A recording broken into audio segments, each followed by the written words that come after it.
Hello viewers, welcome to our channel. వంటింటికి care of address అనగానే మనందరికీ గుర్తొచ్చేది చిట్టిబొట్ల మధుసూదన్ శర్మ గారు.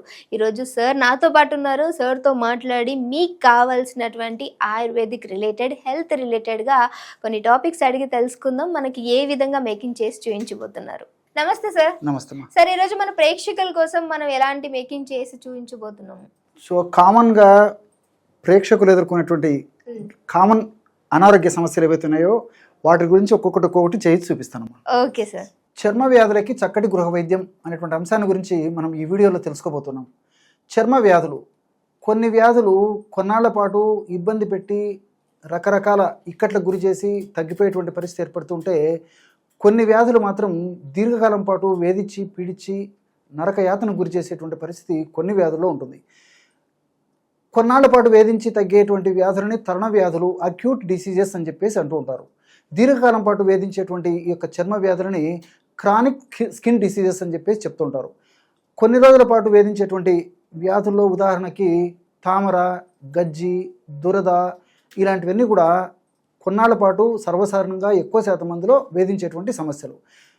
అదేవిధంగా సోరియాసిస్, లైకెన్ ప్లానస్, అదేవిధంగా తెల్ల మచ్చలు, ల్యూకోడర్మా లేదా బొల్లి అని చెప్పేసి చెప్తుంటారు కదా, ఇవన్నీ కూడా దీర్ఘకాలం పాటు వేధించేటువంటి వ్యాధులు.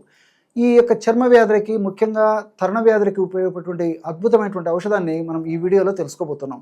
అంటే అది గజ్జి కావచ్చు, తామర కావచ్చు, దురదలు కావచ్చు, ఇలాంటివి ఏవైనప్పటికీ, మరి ఆ తరుణ వ్యాధులుగా చెప్పుకునేటువంటి ఈ వ్యాధులు ఏవైనప్పటికీ అవి వెంటనే శీఘ్రంగా సత్వరమే తగ్గిపోవడమే కాకుండా మరి దీర్ఘకాల వ్యాధులుగా పరిణమించకుండా ఉండేందుకు అవకాశం ఉంటుంటుంది.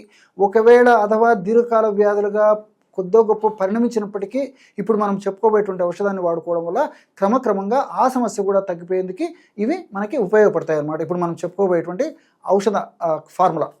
ఈ యొక్క ఔషధం ఎలా తయారు చేసుకోవాలంటే కేవలం 2 పదార్థాలతో మనం కొబ్బరి నూనె కలిపి ఔషధాన్ని తయారు చేసుకుని వాడుకోవాలి. ఎలాగంటే మొట్టమొదటి పదార్థం లవంగాలు. లవంగాలు చర్మ వ్యాధులకి అద్భుతంగా పనిచేస్తాయి. అంటే కడుపులోకి వాడేందుకు ఈ యొక్క లవంగాలు పనిచేస్తాయి. అదేవిధంగా పైపూత మందు కూడా లవంగాలు పనిచేస్తాయి. వీటితో పాటు మరి శ్వాసకాశ సమస్యలు ఉన్నప్పటికీ, అదేవిధంగా జీర్ణాశయానికి సంబంధించినటువంటి సమస్యలు ఉన్నప్పటికీ, ఇలాంటి సమస్యలు లేకపోతే ఏదన్నా కీళ్ళకు సంబంధించినటువంటి నొప్పులు ఇలాంటి సమస్యలు ఉన్నప్పుడు కూడా ఈ లవంగాలు చాలా చక్కగా పనిచేస్తాయి. దీంతోపాటు బెస్ట్ యాంటీ ఆక్సిడెంట్, అంటే శరీరాన్ని ఆరోగ్యవంతంగా ఉంచేందుకు లవంగాలు చాలా అద్భుతంగా పనిచేస్తాయి అన్నమాట, ముఖ్యంగా కడుపులోకి వాడినప్పుడు కూడా. అదేవిధంగా రెండవ పదార్థంగా నల్ల జీలకర్ర. ఈ నల్ల జీలకర్ర కూడా చర్మ వ్యాధులకు చాలా సమర్థవంతంగా పనిచేస్తుంది అనమాట. అదేవిధంగా ఈ నల్ల జీలకర్రలో ఉన్నటువంటి వివిధ రకాలైన రసాయన పదార్థాలు కూడా దురద, పోటు, సలుపు, మంట ఈ లక్షణాలు తగ్గించేందుకు కూడా ఇందులో ఉన్నటువంటి ఐసోక్వినాలు, ఇలాంటి పైరిజాలు, ఇలాంటి అనేక రకాలైన రసాయన పదార్థాలు ఉపయోగపడతాయి. ఈ 2 పదార్థాలను కలిపి మనం కొబ్బరి నూనెలో కలుపుకొని ఔషధంగా తయారు చేసుకోవాలి. కొబ్బరి నూనె కూడా అందులో ఉన్నటువంటి లారిక్ యాసిడ్ ప్రభావం చేత యాంటీ బ్యాక్టీరియల్ ఏజెంట్గా, యాంటీ ఫంగల్ ఏజెంట్గా, యాంటీ వైరల్ ఏజెంట్గా, యాంటీ ఇన్ఫ్లమేటరీ ఏజెంట్ కూడా పనిచేస్తుంది అనమాట. మరి ఈ కొబ్బరి నూనెలో ఏ రేషియోలో, ఏ ప్రమాణంలో కలుపుకొని ఎలా వాడుకోవాలో ఇప్పుడు మనం తెలుసుకోబోతున్నాం. మరి ఎలా కలుపుకోవాలంటే మొట్టమొదట లవంగాలని కాస్త వేయించేసేసి చూర్ణంలాగా తయారు చేసుకొని ఒక పాత్రలో తీసుకోవాలన్నమాట. మీకు ఔషధం తయారు చేసి చూపించేందుకు ఇక్కడ కొద్దిగా మాత్రమే కలపడం జరుగుతుంది. 10 గ్రాములు ఈ విధంగా లవంగాలను వేయించేసినటువంటి చూర్ణము ఒక పాత్రలో తీసుకోవాలన్నమాట. అలాగే రెండవ పదార్థంగా ఇంతకుముందే మనం నల్ల జీలకర్ర చూసాం కదా, ఈ నల్ల జీలకర్ర పచారీ కొట్లలో, ఆయుర్వేద ఔషధ విక్రయశాలలో మనకు నల్ల జీలకర్ర చాలా సులువుగా దొరుకుతుంది అనమాట. ఈ నల్ల జీలకర్రను కూడా కాస్త వేయించేసేసి చూర్ణంలాగా తయారు చేసుకొని ఇది కూడా ఒక 10 గ్రాములు మాత్రమే తీసుకోవాలన్నమాట. సో ఈ 2 పదార్థాలు ఒక్కొక్కటి 10 గ్రాముల చొప్పున తీసుకొని తర్వాత ఇందులో 100 ml కొబ్బరి నూనె, స్వచ్ఛమైనటువంటి కొబ్బరి నూనె ఒక 100 ml కలిపేశారనమాట. ఇప్పుడు అప్రాక్సిమేట్గా మీకు కొద్దిగా మాత్రమే మీకు అర్థమయ్యేందుకు ఇక్కడ కలపడం జరుగుతుంది. మీరు మాత్రం నేను చెప్పినటువంటి పద్ధతిలో ఈ యొక్క ఔషధాన్ని కలుపుకోవాలన్నమాట.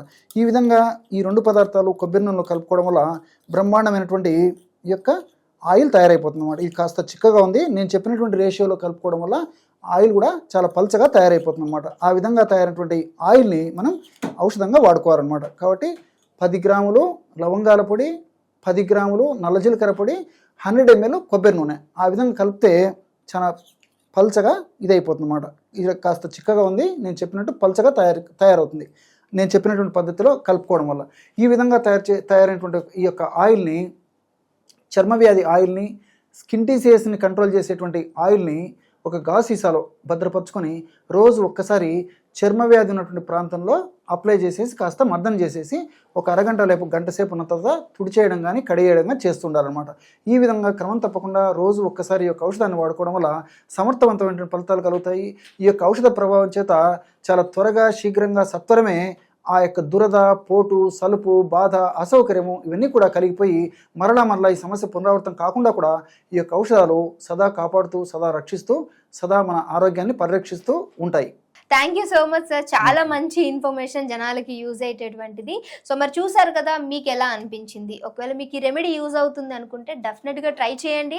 ట్రై చేసిన తర్వాత మీ వాల్యుబుల్ కామెంట్ అనేది కామెంట్ చేయడం మర్చిపోకండి. ఇఫ్ ఇన్ కేస్ మీకు ఏమైనా సమస్యలు ఉన్నా, మీకు సార్ని అడిగి ఎలా చేయాలి ఏంటి అని అడిగినా సరే మేము డెఫినెట్గా సార్తో డిస్కస్ చేసి ఆ వీడియో చేయడానికి కూడా తప్పకుండా ట్రై చేస్తాం. ఇంకో వీడియోతో మళ్ళీ కలుస్తాం. చూస్తూనే ఉండండి అవర్ ఛానల్.